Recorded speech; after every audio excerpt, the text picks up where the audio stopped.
Bismillahirrahmanirrahim. Today we discuss the topic of curriculum vitae. How to write a CV. Curriculum vitae basically हम बोलते हैं कि CV को आप किस तरह बनाते हो, ठीक है, और CV की क्या क्या एस्पेक्ट्स हैं जो आपने CV में पुट करने होते हैं.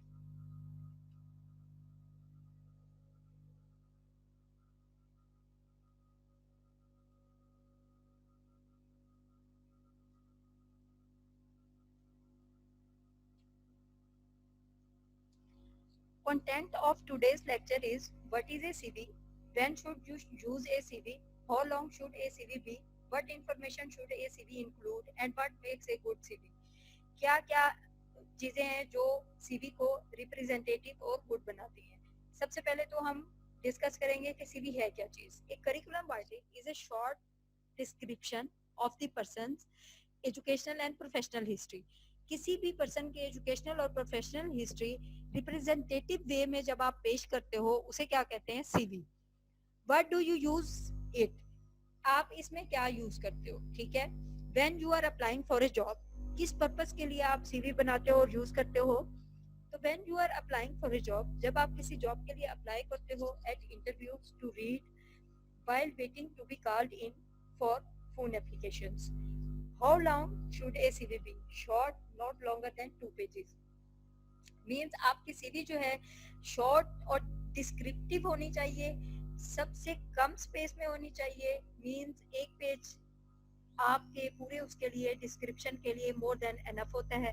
अगर आपके एक्सपीरियंस या आपकी क्वालिफिकेशंस, एक्सपीरियंस या आपके कोई भी सर्टिफिकेशन ज़्यादा हैं तो आप इसको 2 पेजेस पर लेके जा सकते हैं. लेकिन 1 पेज काफ़ी होता है एक रिप्रेजेंटेटिव सीवी के लिए. What information should use A, the most common order जो होता है वो इरोपास होता है, ठीक है. इरोपास मीन्स ये आप आज नेट पे सर्च कीजिएगा और इसमें जो है इरोपास मेथड जो होता है ये हम यूज करते हैं सीवी बनाने के लिए. मींस ये ऑर्डर आप यूज करते हो इंफॉर्मेशन पुट करने के लिए. ये नहीं है कि वर्क एक्सपीरियंस पहले आपने पुट कर दिया और पर्सनल इंफॉर्मेशन बाद में आप पुट कर रहे हो. नहीं, आप इस ऑर्डर को फॉलो करोगे सीवी मेकिंग के लिए, ठीक है. सबसे पहले आप पुट करोगे personal information, then your work experience, then your education and skills and instructs. There is not one way to do it. It depends on company. Then what information should a CV include? CV में कौन-कौन सी information होनी चाहिए? Personal information होनी चाहिए, name and surname. Date of birth is not essential because of age discrimination law. If better with age. अगर आप age put कर दोगे, आप डेट ऑफ बर्थ पुट करोगे तो इसलिए आपकी जो एज है वो कंक्लूड हो जाएगी, ठीक है.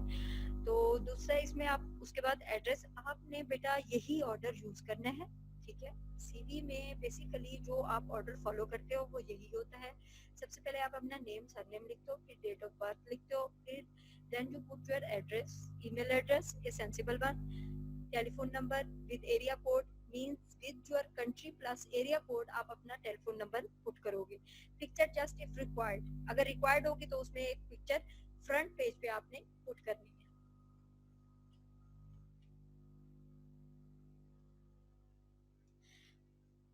Then is work experience. सबसे पहले आप अपनी पर्सनल इंफॉर्मेशन मोस्ट रिसेंट से ओल्डर की तरफ आपने जाना है, ठीक है. ये आपका एक पैटर्न ऑफ रिप्रेजेंटेशन होता है कि मोस्ट रिसेंट से आपने पीछे की तरफ जाना है, ठीक हो गया. वर्क एक्सपीरियंस सबसे पहले आप पुट करेंगे starting with the most recent कि आपका एक्सपीरियंस क्या है, फिर आप बताएंगे आपकी एजुकेशन क्या है, फिर उसके बाद आप पुट करेंगे कि आपने एजुकेशन कहाँ से हासिल की है, और देन योर स्किल्स वगैरह क्या है, ठीक है. स्किल्स, एक्टिविटीज, लैंग्वेजेस, आप ये चीजें पुट करेंगे.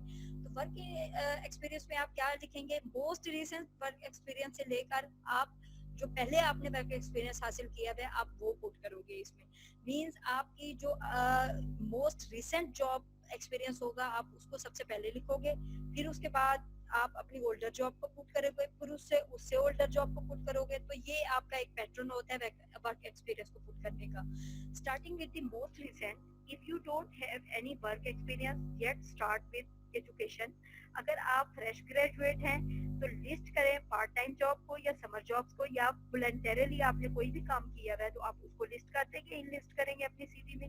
If you have a lot choose the one relating, अगर इसमें आपके पास बहुत ज्यादा हैं तो वो वाला लिखें जो रिलेटिंग हो जॉब कैपेबिलिटीज से, ठीक है। Choose the one relating the most to the job you are applying for, but do not overlook some which do not seem relating, उनको ओवरलुक ना करें but are good like time spend abroad. Give address of the company, company का address लिखें जहाँ पे आप लोगों ने जॉब की है, and the time spend there and your task in the company. Then आपने अपनी एजुकेशनल सर्विसेज, आपने जो एजुकेशन हासिल की हुई है, आपने वर्क एक्सपीरियंस सर्विसेज पुट करने के बाद आपने अपनी एजुकेशन को पुट करना है कि आपके पास कौन कौन सी डिग्री है, ठीक है। Starting with the most recent means अगर आपने ग्रेजुएशन की हुई है तो सबसे पहले आप ग्रेजुएशन, फिर उसके बाद आप इंटरमीडिएट, फिर उसके बाद आप secondary education and then your early childhood education. आप ये पैटर्न यूज करेंगे, ISCED, starting with the most recent and not going back to the fair. Concentrate on the important including degree, university or school and grades, including the ISCED International Standard Classification of Education and a national corresponding, उसमें ISCED है early childhood education, primary, lower secondary, upper secondary, post secondary, non tertiary, short cycle tertiary, bachelor और equivalent and master और equivalent. Then is your skills and interest, कि आप में कौन कौन सी skills हैं और आपके इंटरेस्ट क्या हैं, ठीक है। लैंग्वेज स्किल्स उसमें आ जाती हैं, कंप्यूटर स्किल्स आ जाती हैं, social skills, technical skills, organisational skill, अगर किसी ऑर्गेनाइजेशन में आपने काम किया है तो आप उसको भी पुट करेंगे कि ऑर्गेनाइजेशन में आपका वॉलंटरली या फिर एज अ जॉब आपका क्या काम था और ऑर्गेनाइजेशन में आपने क्या अपना रोल प्ले किया। देन इज आर्टिस्टिक स्किल, अगर आप में कोई फैशन डिजाइनिंग जो कोई भी इस तरह की आर्टिस्टिक स्किल है तो आप उसको भी पुट करोगे, ठीक है।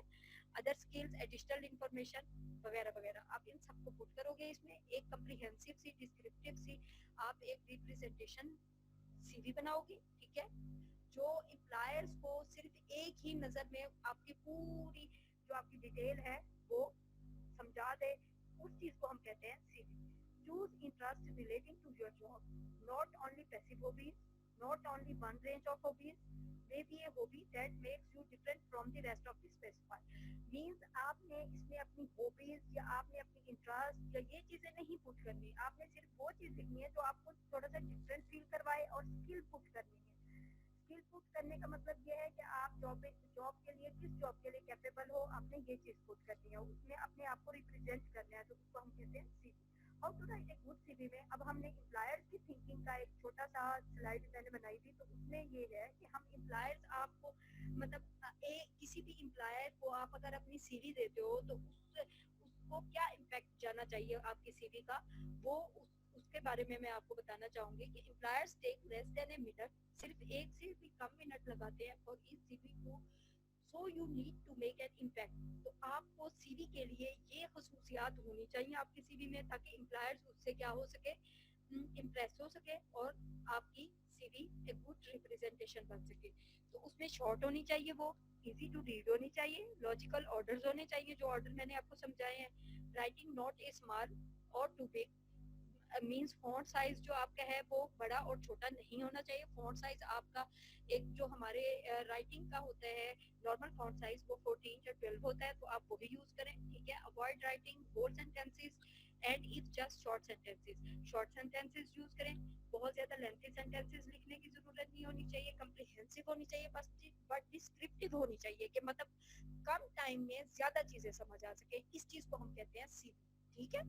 ए गुड CV रिप्रेजेंटेशन इसको हम कहते हैं। नो स्पेलिंग और ग्रामर मिस्टेक नहीं होनी चाहिए। Should suit the post you are applying for, उसको सूट करनी चाहिए जिसके लिए आप अप्लाई कर रहे हो, जिस पोस्ट के लिए आप अप्लाई कर रहे हो उस पोस्ट के अकॉर्डिंग उसको सामने रख के आप अपनी CV रिप्रेजेंट करें, बनाएं और उसको रिप्रेजेंट करें, तो आप उसके लिए कैपेबल हो। इसमें अगर आप लोगों को कोई भी बात नहीं समझ आई तो वो इंशाल्लाह ताला हम डिस्कस करेंगे जूम क्लास में। Print on 2 separate pages. Do not split a heading from the rest. Be positive, be honest, have some else check it. Thank you for your attention.